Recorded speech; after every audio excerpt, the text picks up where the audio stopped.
নমস্কার, সখী কুকসা আপনাদের সকলকে স্বাগত জানিয়ে আজ আরেকটি রেসিপি আপনাদের সঙ্গে শেয়ার করব। আপনারা তো অনেক রকমেরই পায়েস খেয়েছেন, তবে একবার এইভাবে গাজরের পায়েস বানিয়ে দেখুন, খেতে কিন্তু খুবই টেস্টি হয়।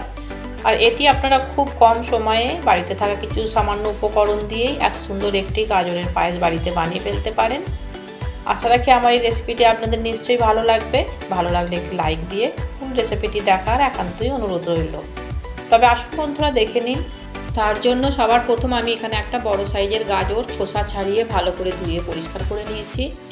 এবার একটা এই ধরনের ছোট গ্রেটারের সাহায্যে গ্রেট করে নেব গাজরটা।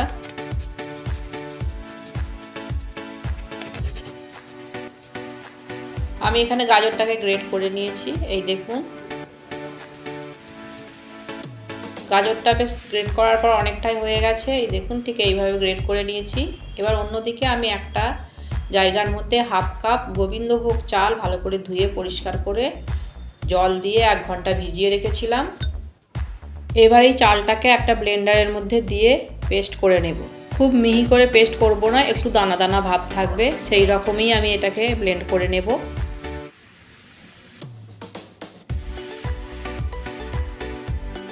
আমি এখানে চালটাকে ব্লেন্ড করে নিয়েছি। এই দেখুন, খুব একটা আমি মিহি পেস্ট করিনি, একটু দানা দানা ভাব আছে, সেই রকমভাবেই চালটাকে পেস্ট করে নিতে হবে। এবার আমি অন্যদিকে একটা ফ্রাই প্যান গরম করে নেব। এবার এই ফ্রাই প্যানের মধ্যে 1 চামচ ঘি দিয়ে দেব। দিয়ে এর মধ্যে দিয়ে দেব একটা তেজপাতা আর 2টো ফাটিয়ে রাখা ছোট এলাচ দিয়ে ঘিয়ের সঙ্গে কয়েক সেকেন্ডের জন্য ভেজে নেব।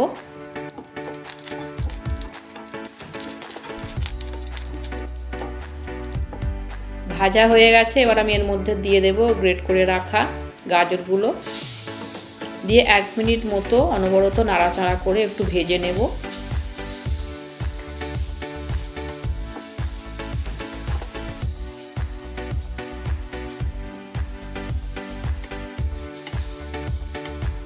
আমি 1 মিনিট মতো গাজরটাকে বেশ ভালো করে ভেজে নিয়েছি। আমি এখানে 500 মতো ফুল ক্রিম দুধ নিয়েছি, পুরোটাই আমি এর মধ্যে দিয়ে দেব। দিয়ে বেশ ভালো করে দুধের সঙ্গে গাজরটাকে মিশিয়ে নেব। নিয়ে এটাকে আমি ফুটতে দেব।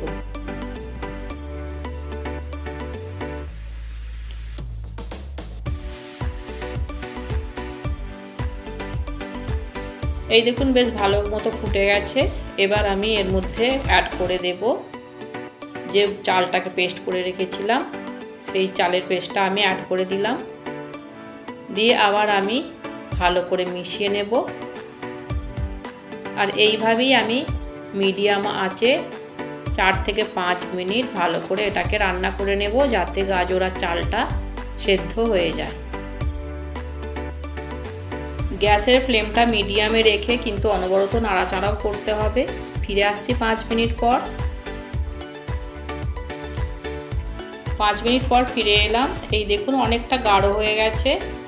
চাল আর গাজরটাও বেশ ভালো মতো সেদ্ধ হয়ে গেছে।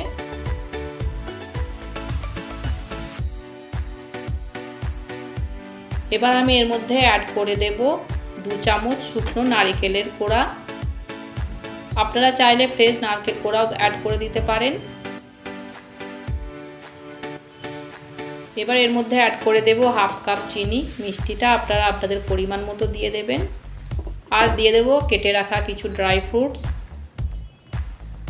গাজর আর চালটা যখন পুরোপুরি সেদ্ধ হয়ে যাবে তারপরই চিনিটা অ্যাড করবেন। এবার যেগুলো আমি অ্যাড করলাম সেগুলো বেশ ভালো করে এবার মিশিয়ে নেব। চিনিটা দেবার ফলে অনেকটা পাতলা হয়ে যাবে, সেই জন্যে আরও আমি 2 থেকে 3 মিনিট রান্না করে নেব মিডিয়াম আঁচে। আর যেসব নতুন বন্ধুরা আমার এই রেসিপিটি দেখছেন, ভালো লাগলে একটি লাইক দিয়ে চ্যানেলটিকে সাবস্ক্রাইব করে পাশে থাকার অনুরোধ রইল। চিনি অ্যাড করার পর আরও আমি 3 মিনিট মতো রান্না করে নিয়েছি। এই দেখুন, বেশ গাঢ় হয়ে গেছে। এর থেকে বেশি আর গাঢ় করব না, কেন কি ঠান্ডা হবার পর আরও গাঢ় হয়ে যাবে। আমার এখানেই গাজরের পায়েসটি রেডি হয়ে গেছে। এবার আমি গ্যাসের ফ্লেমটাকে বন্ধ করে নামিয়ে নেব একটা প্লেটে। গার্নিশিংয়ের জন্য আমি এর ওপরে কিছু কেটে রাখা গাজর দিয়ে দিলাম, আর দিয়ে দেবো কিছু কেটে রাখা ড্রাই ফ্রুটস। দিলেই আমার এখানে তৈরি হয়ে যাবে লোভনীয় গাজরের পায়েস। তাহলে বন্ধুরা, আমার এই গাজরের পায়েসের রেসিপিটি আপনাদের কেমন লাগলো অবশ্যই একটি কমেন্ট করতে ভুলবেন না। ভালো লাগলে একটি লাইক করবেন, অন্যদেরকে শেয়ার করবেন। আর আমার চ্যানেলে এই ধরনের নতুন নতুন রেসিপি দেখতে হলে চ্যানেলটিকে সাবস্ক্রাইব করে পাশে থাকা নোটিফিকেশান বাটনটিকে অন করে দেবেন, যাতে নতুন নতুন রেসিপি আপলোড করলে সবার প্রথম আপনাদের কাছে পৌঁছে যায়। আবার দেখা হচ্ছে অন্য আরেকটি নতুন রেসিপির সাথে। ধন্যবাদ।